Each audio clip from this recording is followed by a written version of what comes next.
And welcome back to Theme Thursday. We do this every Thursday. We break down one of Clifton's strengths. For those of you who do not already know or maybe haven't watched any of our previous videos, we are at Clifton Strengths campus here at Texas A&M San Antonio. And we are breaking down different strengths every Thursday. Normally we are doing tabling where we have candy and music and we get to hang out outside for a little bit. But during this time, we still want everybody to be able to have access to their strengths, just keep developing them and keep learning more about them. So we brought it virtual and we are here today to talk about empathy, which is a really exciting theme. We're about to have a really good time, everybody, so buckle up. First things first, let's all introduce ourselves. My name is Alex. I am the Service Learning Coordinator at Texas A&M San Antonio in the Mays Center. I do all things experiential learning, work with faculty and community partners. And I am a Gallup Strengths enthusiast. I love learning about strengths. I love learning about my own strengths and the strengths of people on my team. So I'm super excited to be here today to help talk about empathy. All right. Hi, everyone. My name is Clarissa Tejeda, and I'm the Assistant Director of Career Services at the Mays Center, but I'm also one of the campus's certified strengths coaches. So I'm really excited to talk about empathy today. It's actually my number 2 as well. So Steve, right there with you. Hey everybody, my name right here with you too. Hi everybody, my name is Kaylin Freese. I am the internship coordinator in the May Center. I'm also one of the certified strengths coaches on campus, and I am excited to be here to talk about empathy. Hello everybody, my name is Steve Pereira. I'm a psychologist at Student Counseling and Wellness Services. I'm so excited to be here with all 3 of you. I was just mentioning that I feel like I'm on The View. So I hope that this is a great time for us to learn more about empathy and how that impacts us in different ways. Wonderful. We are thrilled to have a special guest. You know, we've had guests throughout this whole series, but it's always exciting to get to meet other people on our campus who have these strengths and who can talk to them as well in their own personal experience. I encourage anybody who is watching this to kind of ask peers around them what their strengths are and how they can learn to develop them as well. Let's get started today with empathy and kind of jump right into the strength itself. People who, according to Gallup, are exceptionally talented in the empathy theme can sense other people's feelings by imagining themselves in others' situations or lives. And you know, when we talk about all of the strengths, these are in your top 5, they're strengths that come very naturally to people, almost without thinking about it. And empathy, I feel like, is one of those that is definitely a natural ability in so many people.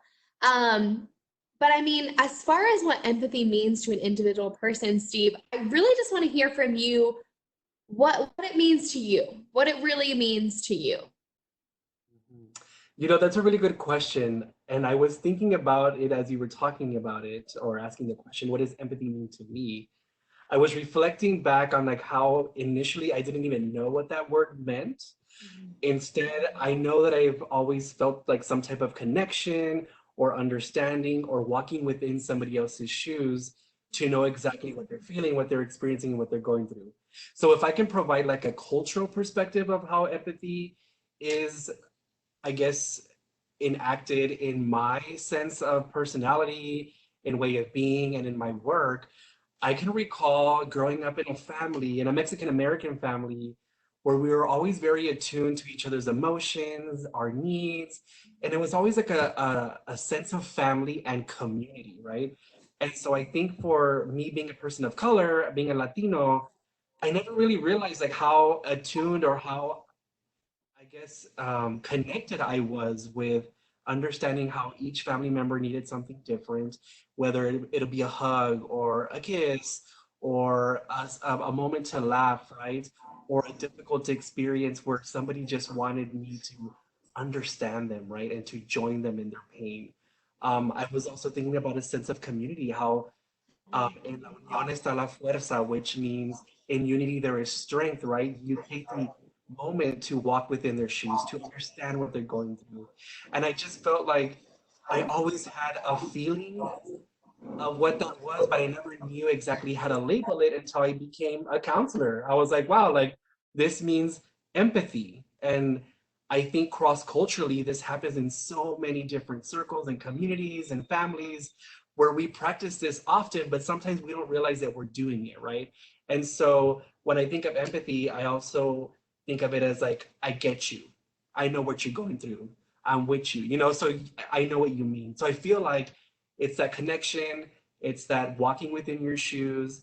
And if I add another perspective to it, a social justice one, it's really understanding some of the pains, tribulations, and marginalized identities that people go through every day, whether that be through intersections of identity of being a person of color, a queer person, a woman, right, who's fighting for her rights for equality.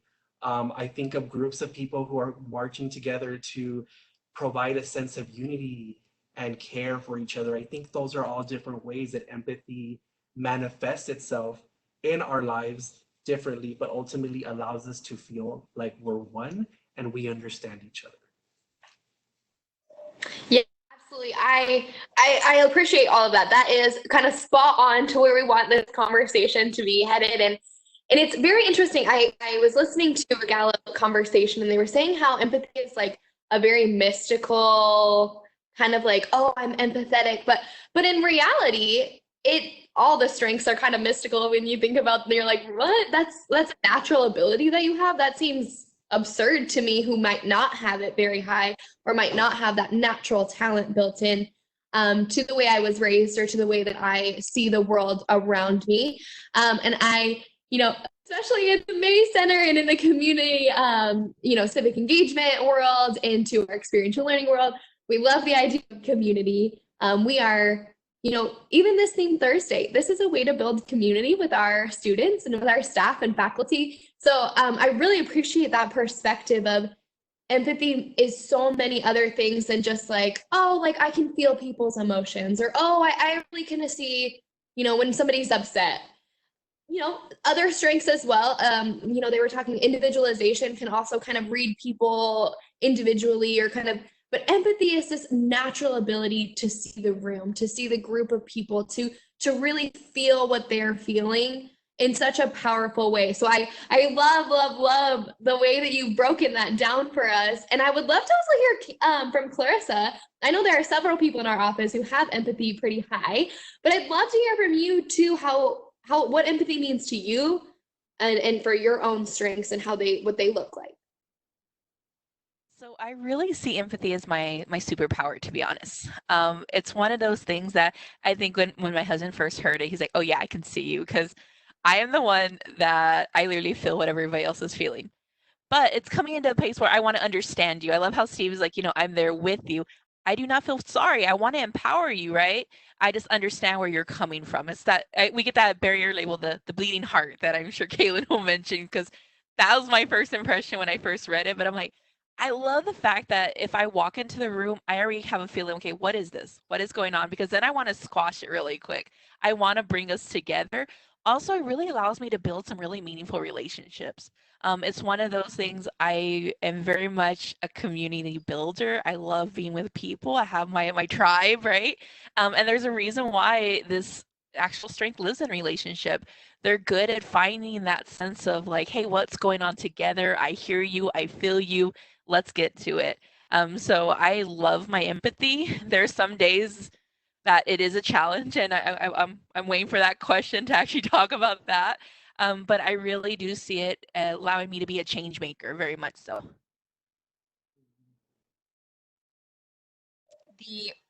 Go ahead, Ellie. Oh, I'm sorry. No, please go. I was just gonna add, so I've taken the strengths assessment twice, and the first time I took it, I was in high school. So that's why I retook it, because there's a lot of things that have changed in my life since then. I was in high school long ago.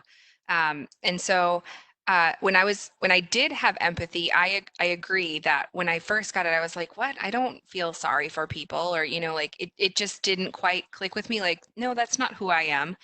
But then it was explained to me in a way where people who have empathy can walk into a room and read the room as if there's words on a page, right? Like they see the emotions in the room, and it naturally is something that they know how to act on, I should say. Some people in a situation where there's emotions involved get really uncomfortable. And it's not to say that someone with empathy doesn't get uncomfortable. It's just that they know how to address, like they know how to name the feeling, name the situation, and respond, as opposed to someone who may just, feel like they don't know what to say or they don't know how to act. They might sense something is off, but they might not know what it is. And so that would be the piece to me that kind of stuck out from empathy that I learned when I mean, and it's still in my top 34, but I just it's not in my top 5 anymore. And so that's what I learned about empathy when it was there. I kind of want to switch it up today and head right into those challenges of empathy because one of the things that I was listening to and reading about is that, the barrier labels or challenges of empathy. As I was reading up on it, I think it's really interesting.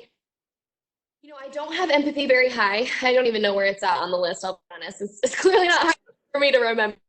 But it's very interesting that that's not an excuse.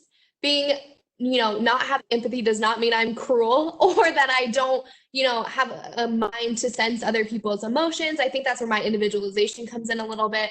I mean, we talk about all the time when I walk into a meeting, I can pretty much guarantee you what everybody's like feeling or thinking, but that's not necessarily natural for me. And so I think that was really interesting. I especially love, Steve, when you were talking about community. And I was thinking back on like when I have felt empathy more or felt more empathetic or felt like I was more understanding of emotions. And it was in times of in community building where you become more in tune. So not having empathy high does not mean that you will never, can develop kind of, it's not a natural talent of yours, but you can still really, take a step back to say, am I understanding where people are coming from? Am I putting myself in their shoes? Am I looking at, how this might affect them? Not just, oh, how is this going to affect my team? Like, how is that going to? So that's interesting. And really appreciate Steve why you did really that way and what that looks like. But I would love to hear some of the challenges that you guys face. I mean, as a fellow bleeding heart who doesn't have empathy very high, I hear my parents tell me all the time, or my family members, like, oh my gosh, that girl and her bleeding heart, somebody go get her. Somebody go get her. She's got to calm down. But I would love to hear some of the challenges that you guys feel you face, not only in just, day-to-day life, but also in your profession as you've developed and become a professional. If Steve, you want to take it away. Yes. So one of the things that I wanted to say first is that I'm not a master and I'm not an expert in empathy either, right? Because I think empathy requires a lot of self-reflection, a lot of experience, and a lot of knowledge, right? So I think about my work and I think about myself when I connect with others. And there's 2 words that I constantly think of when I'm trying to empathize or build rapport or connect with somebody. There are 2 words in Spanish. One is conocimiento, which means awareness, and the other one, I'm sorry, concientización means awareness, and conocimiento means knowledge, right? So I think that in order for us to have some type of level of empathy towards other people, there needs to be a sense of us having experienced familiar things, right? In order for us to fully say, yes, I get you, right? And I think one of the challenges with that is that there's a misconception that even though you haven't gone through that similar experience, there are certain things that we have gone through before that kind of help us relate to what you're going through, because not every person has the same experience, right? So the challenge for me is like, how do I put that into words, or how do I say something to you that doesn't sound so dismissive, that invalidates or doesn't affirm what you're going through? So basically what I do is just kind of self-reflect and internalize what I've just heard, and then I give it right back out and say something along of, as I hear you talk about this, it makes me feel very uncomfortable for you. Or it makes me feel very happy for you because I realized that this was something that you were looking for a long time, So I wonder if the challenge of that too could be like, if some of us do have like a filter or not, and how do we take a moment to process? And so I think about that point. The other thing that I'm also thinking about is, in the moment, I think a lot of us want to act and want to quickly fix something, right? Be solution focus oriented. And I know that I experience myself to be like that hardcore. Sometimes I'm like, oh my God, my advocacy hat turns on, my social justice turns on, and I'm like, let's go protest, let's go do a march together, let's go sign a petition, or what community can we connect you to so that you can feel empowered to and feel like you're not alone, right? So how do we connect you to that? But then I realized, okay, Steve, they're not you. They need you to hear them right now in the moment.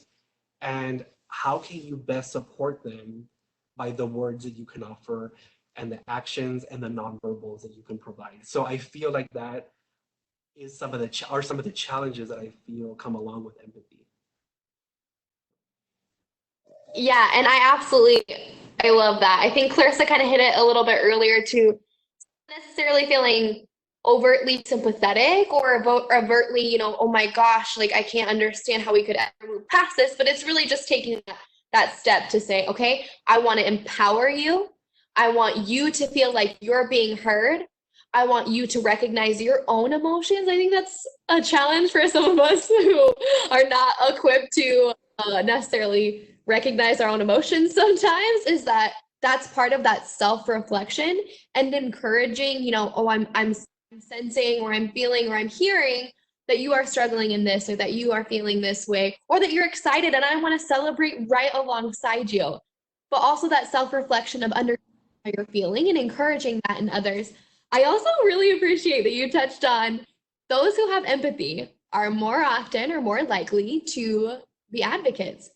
Focus on advocacy issues, focus on social justice, be the voice for others.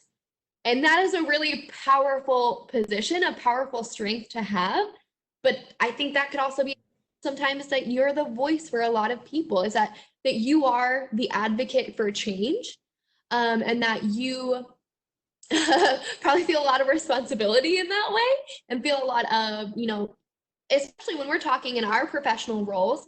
And I know, Clarissa, I'm going to shoot this to you in a second, but in our professional roles, we advocate for students and we want students to always challenge themselves. We want them to, we always want them to do their very best. We want them to be challenged, but we also want to be there to support them in any way that we can. And sometimes that means having a very difficult advocacy conversation of saying, you know what, this student needs this. And I don't know if I can provide that. I don't know what that looks like, but I'm going to be the voice for them because they need somebody, they need something. And it's not, right now, I forget to date these, what are we doing right now? But right now we are in this Corona COVID-19 situation. We are making calls to every single student. The university is committed to making these calls. We are proud to do it. We are thrilled to connect with our students while they are away from campus. But that is part of being an advocate for a student and being their voice, taking these calls, reaching out, making sure that none of our students feel alone. And I think somebody maybe who has empathy can probably pick up a lot of that through the phone that somebody else might not. So Clarissa, I'd love to hear from you a little bit more about that self-reflection, that advocacy, and that community building, because I know you do it, because you do it for us all the time. So I'd love to hear more about maybe what challenges you see and in that perspective as well.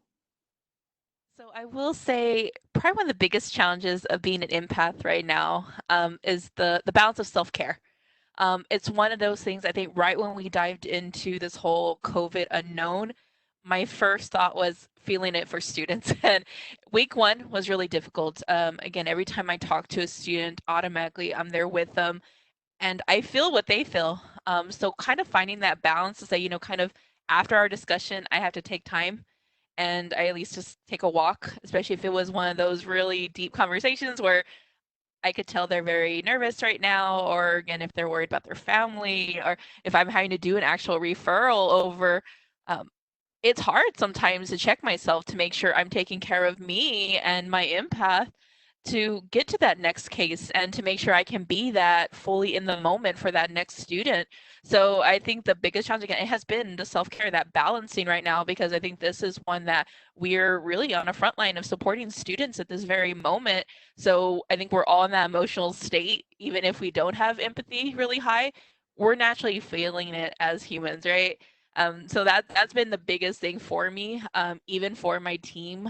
So I know when a team member is having a hard day. And again, how can I make sure that I check them to make sure they're okay? Because I want them to be okay, not only for them, but also, I mean, I know that they're their best and they can contribute more to the team when they feel all right.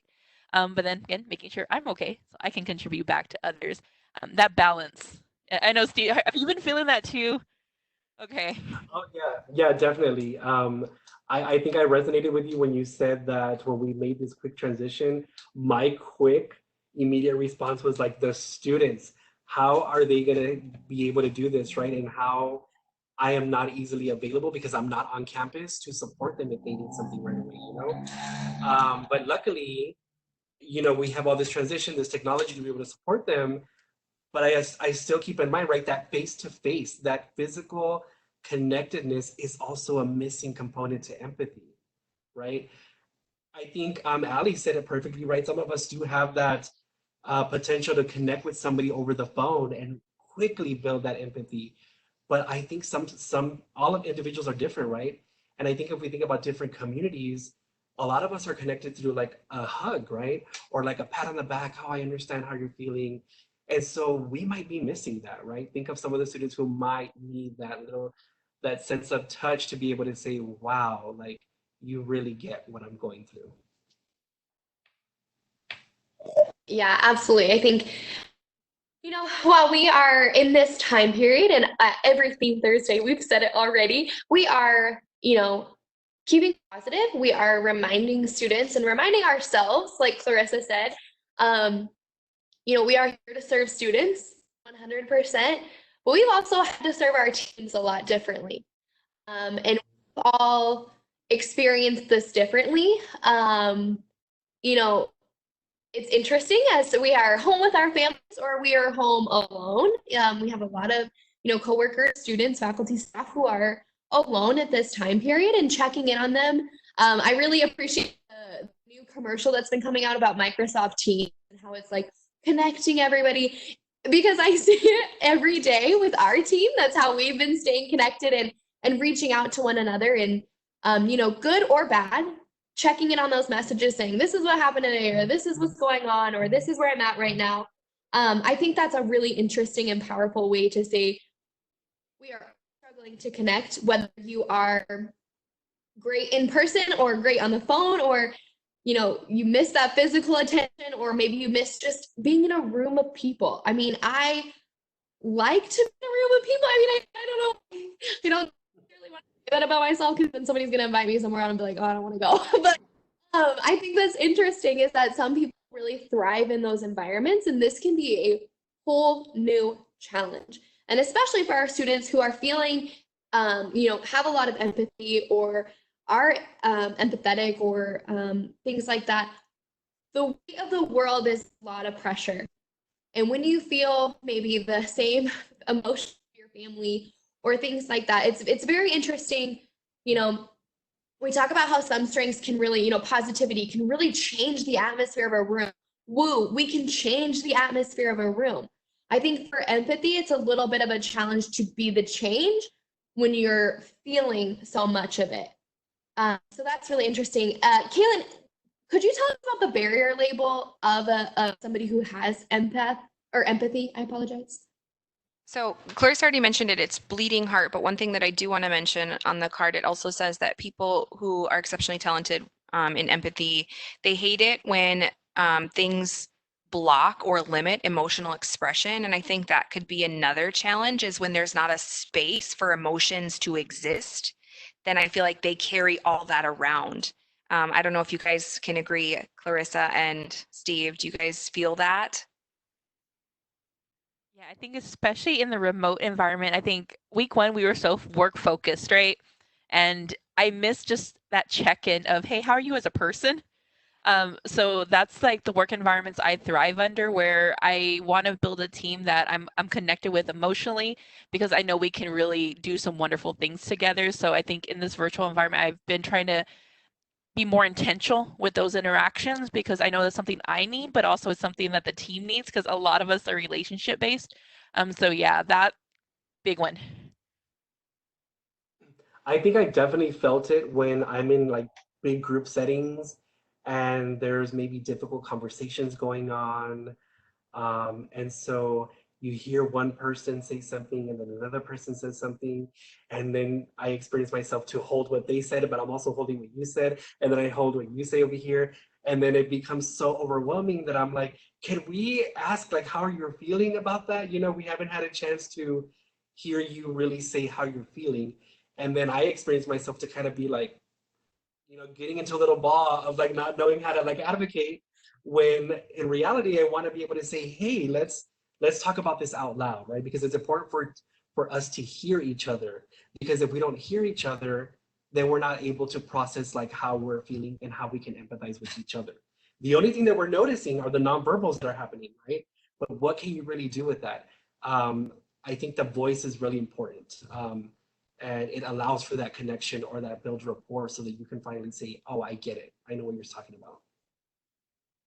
Steve, I'm curious. Have you been doing this also where like emails, instant messages? I'm also reading more for tone now, even more than I normally would, because that's a contact point. I'm like, oh, if they didn't use as many exclamation marks and they normally do, I gotta check it. You already know who I'm talking about. But just again, having that moment to be like, hey, I'm noticing a difference here. Are you doing that too?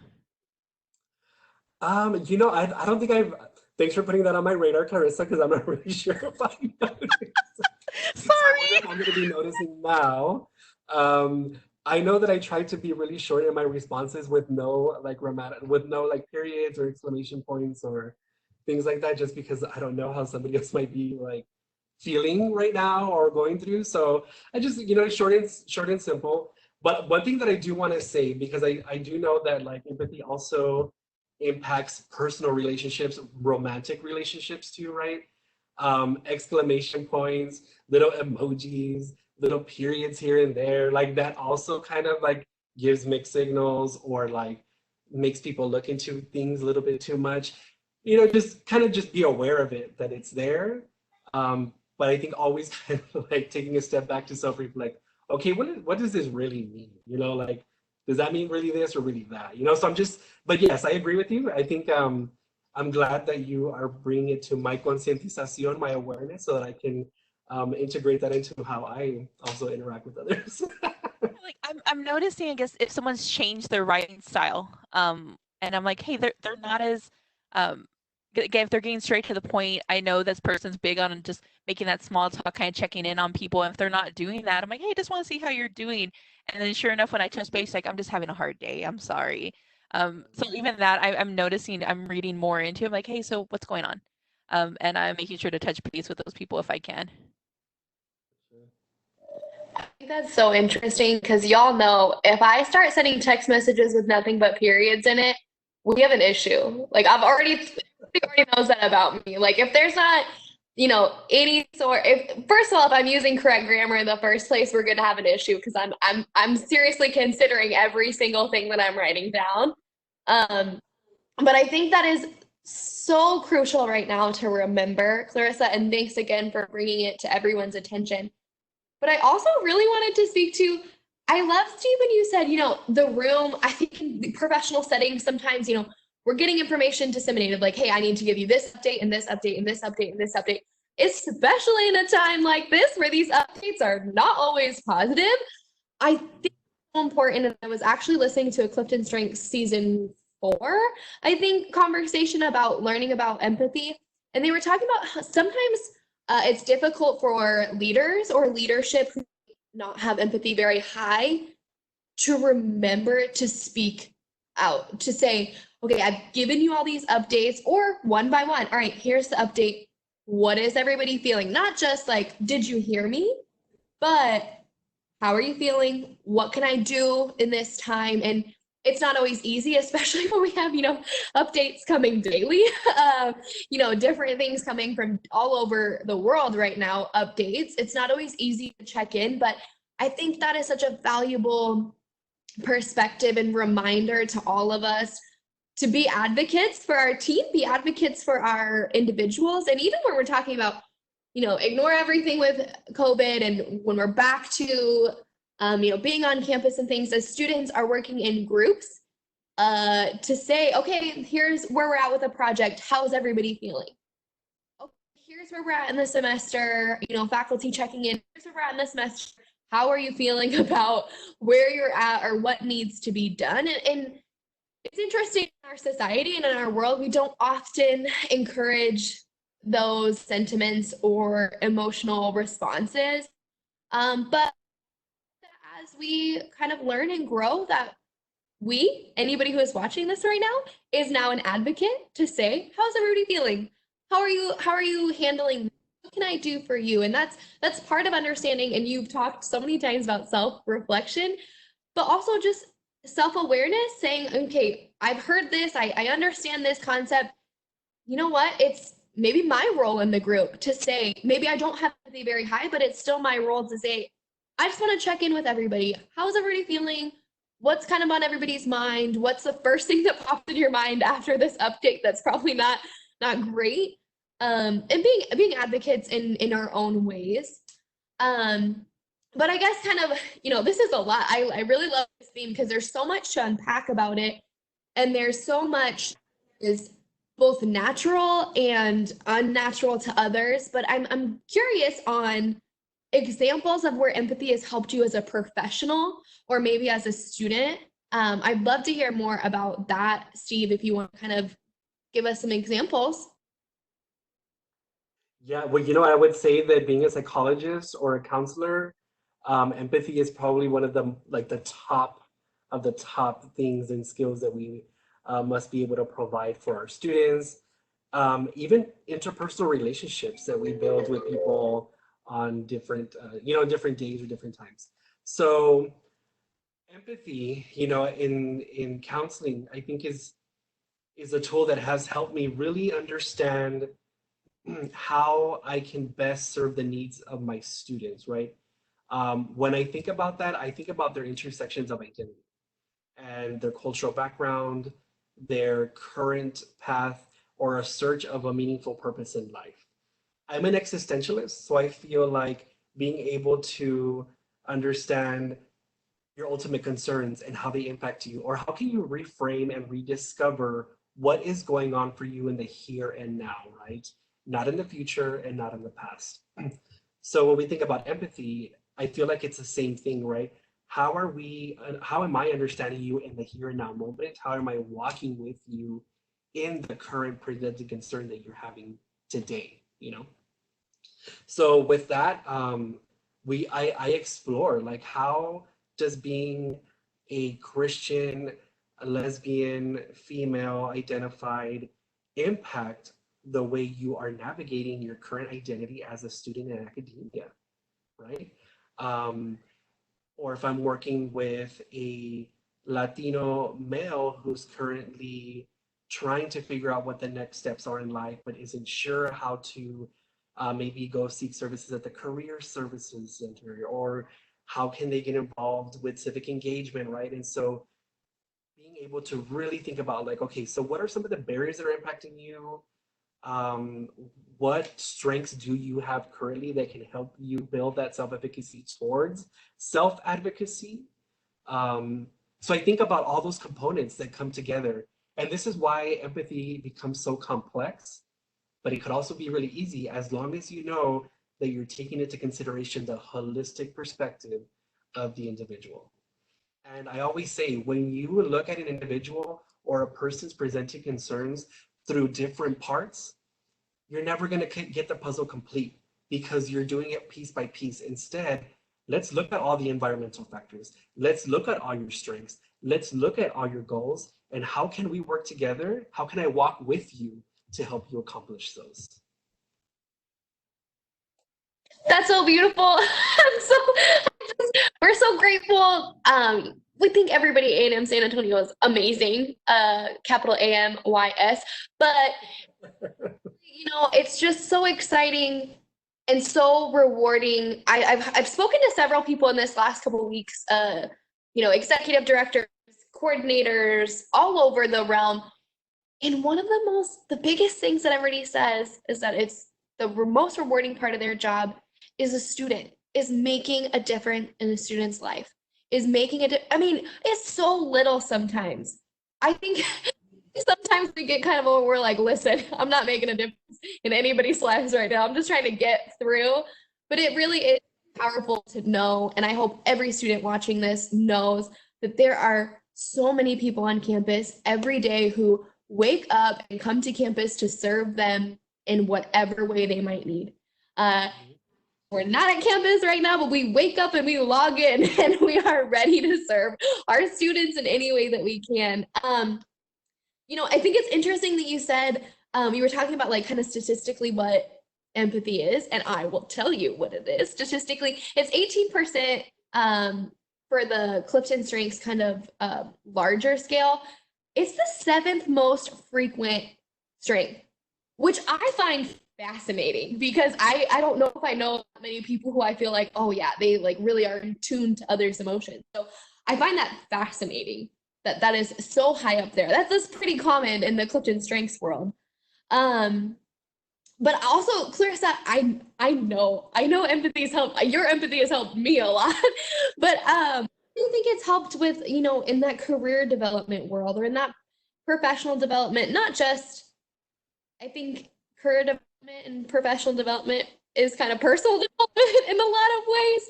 But how has it helped you as you've kind of grown in this professional role? So, okay, my favorite part of my job is student interaction. That is the best thing at the end of the day. That's what we all do for. I think empathy really does allow me to kind of break down that fear, right? Because the moment someone comes into my office, I know they're coming in and they're like, I don't know why I'm here yet. I'm coming to school because somebody probably told me to come to school. I was one of those cases where pretty much since I was a kid, you're going to college, but they didn't define what that was. So when a student walks in, it may be, hey, they were recommended by the counseling team. Maybe they were told to come by their faculty, their advisor. So when I sit down with them, like, all right, so let's have a conversation. Automatically, I'm reading them and I'm seeing, where are the touch points that maybe I can start building that rapport with them. Also, kind of seeing where the areas of interest. So when I start asking, so what are things that you really enjoy doing, so we can have that career direction and kind of start building an action plan for them. I really find that it's been really good for me to kind of streamline the process. I really do think that my empathy has allowed me, after even one conversation, to start getting the ball rolling with a student. So I'm really grateful for that because I think even again, especially now in this time frame, even on the phone, I'm still very mindful of tone of voice, how I speak to them as well, making sure I'm sounding calm throughout the process, not sounding hesitant on things. I really find it that it's allowed me to do my job really well. Now, another thing is that even using it as a leader or even like a supervisor, right? So I do supervise a couple of our team members where empathy has allowed me to make sure I'm building a great rapport with them and bringing out the best in them. Because I see those moments of discomfort where they're like, oh, they don't want to say it yet, but I'm going to kind of coach them through it and see where I need to help them grow. But also, I see when they want to celebrate that win. And so I think it's been really good for me to use it even now to kind of see where my teammates are at this moment. So I love my empathy. I'm so glad that I'm now really, again, if I would have had this probably conversation in high school, I probably was not this person. Um, but again, professional me and even personal me, I really think it's allowed me to not only transform myself, but also transform lives around me. I absolutely see it in you every day. It is such a joy to have somebody with empathy. We have multiple people in our office who have empathy in a professional work setting. And I think something interesting that Gallup has said, and through some of the podcasts that I've listened to in the past, is that sometimes, I am somebody, and I'm actually going to head right into collaborating just to be cognizant of time, that, utilizing others' strengths, like command or activator, can be really beneficial to somebody who has empathy, because it can be, we talked about challenges already. It can be very difficult to be that person who's feeling everything else that's coming around them. So utilizing other people's strengths, and utilizing the other strengths in your top 5 as well. So I'd love to hear, Steve and Clarissa, what are some tips you guys have for collaborating with somebody who has empathy, and what that might look like for you? Steve, you want to kind of give us some examples? Yes, so as an empath, sometimes I want to be able to take on everything and say, yes, I can like help you get through this and I can do everything together. Um, and I also realize, right, that it's important to be able to build collaborations with others. So I feel like the other strength that I have is connectedness. So me building connections with others across campus or even I guess community agencies, right? Where sometimes we have to refer students to other places. That goes hand in hand with being an empath, right? Being able to recognize some of the limitations that you do have and how you can use other strengths or other people's strengths or knowledge and skills and abilities to help somebody get through whatever they're trying to achieve for ultimate well-being. So I think that recognizing how you use those tools are really important because remember, it's not all about you, it's about how we walk within other people's shoes to help them stay grounded.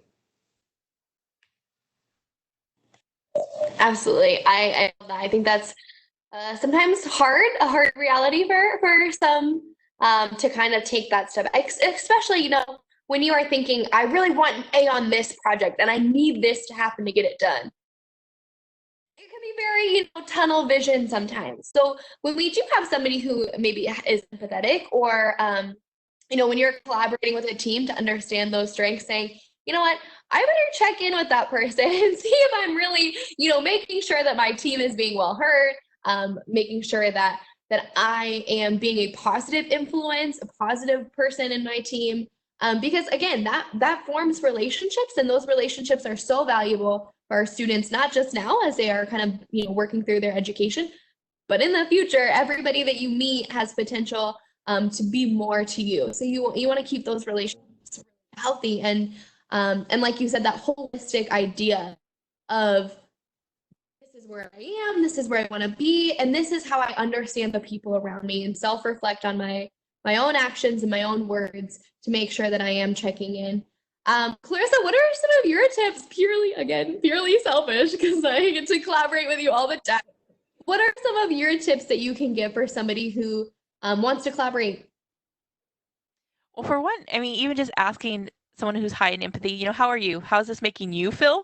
Is also important because that will kind of gauge the environment. But also, I mean, sometimes you forget to ask the empath, right? Like Steve, do they ask, how are you feeling? Sometimes it's hard. But even the fact, again, making sure we've had this conversation on other ones, when are you involving the empath? So what stage of the decision making, right? So before this formal announcement that is probably going to cause maybe some anxiety perhaps with team, gauge it with your empath. That's actually a role that I get a lot where if something's about to come down the pipeline, they'll ask me, hey, what are your thoughts on this? Just real quick before we announce it out. I'm like, well, this is how I'm probably thinking it's going to be perceived based on what I know about the team. So again, how are you involving them through this thought process is also really important. Wonderful. Kaylin, is there anything you'd want to add to maybe tips on collaborating with an empathy or somebody who has with an empathy? Oh my goodness. With somebody who has empathy? No, I think Steve and Clarissa have done a great job. And even you, Allie, have mentioned a lot of great pieces about empathy. And I think you can use a lot of that information in your conversations and in your work with people who bring empathy to the table. I think, Ellie, it was you that mentioned that checking in and just being like, hey, how are you feeling about this? I think just making that space available for the emotions to um, be there or be present is really helpful. And so in group work or in, the work that you have with your colleagues, or if you're a faculty member and you're partnering with, or you're like working with your students, just making that time and that effort, I think goes a long way and really helps people who have empathy move forward as opposed to trying to figure out how they're going to get those emotions out, right?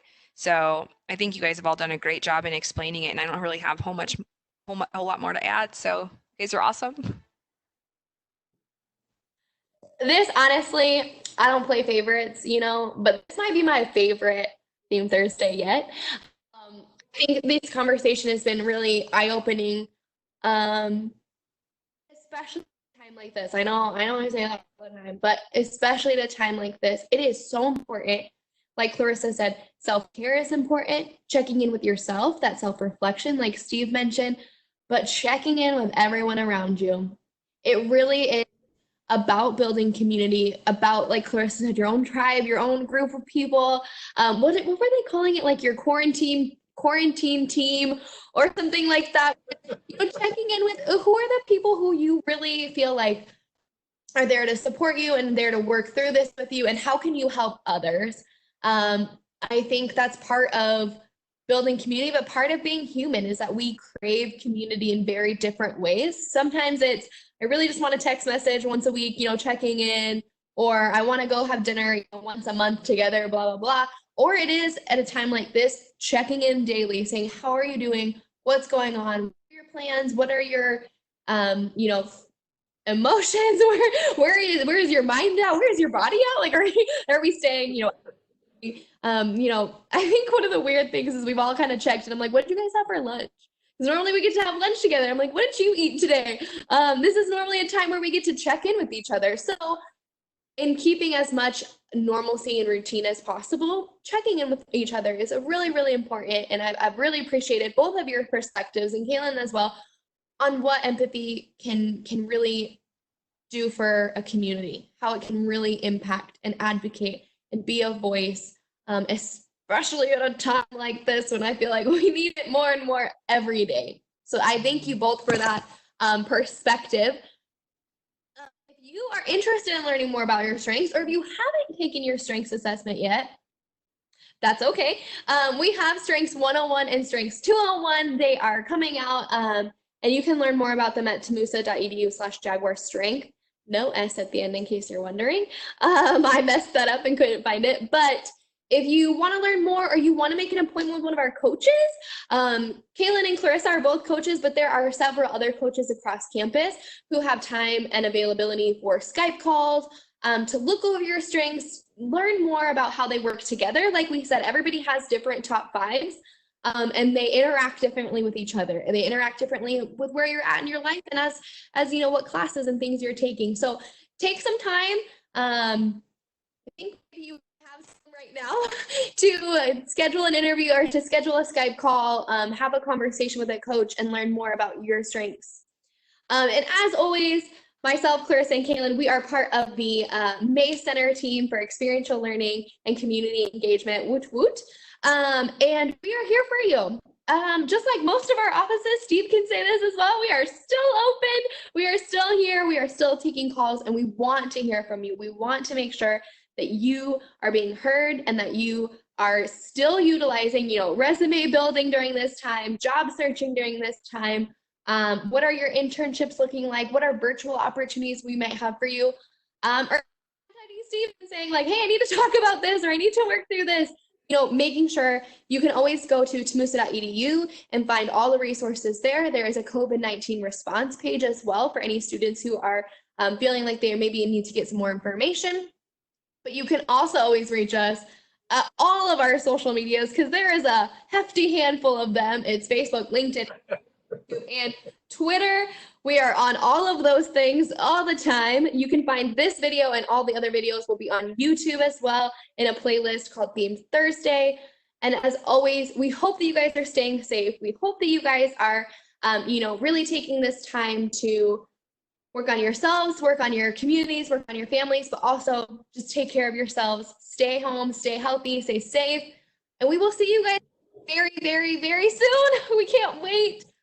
Steve, Clarissa, Kaylin, thank you guys again so much for being here. And this is our last Themed Thursday, so I won't see anybody again for a while, but look for us in the fall, find our table, and meet with your coaches to learn more. Thank you guys so much. Thank you so much. Guys, thank you, Steve, for joining us. Thank you too. And Allie, I thought you were going to say take some time and enjoy the view. So just kidding. Oh man, we got to come up with a catchphrase now, you guys. Season 2. Let's get to it. Yep. New goal. Thank you. Bye.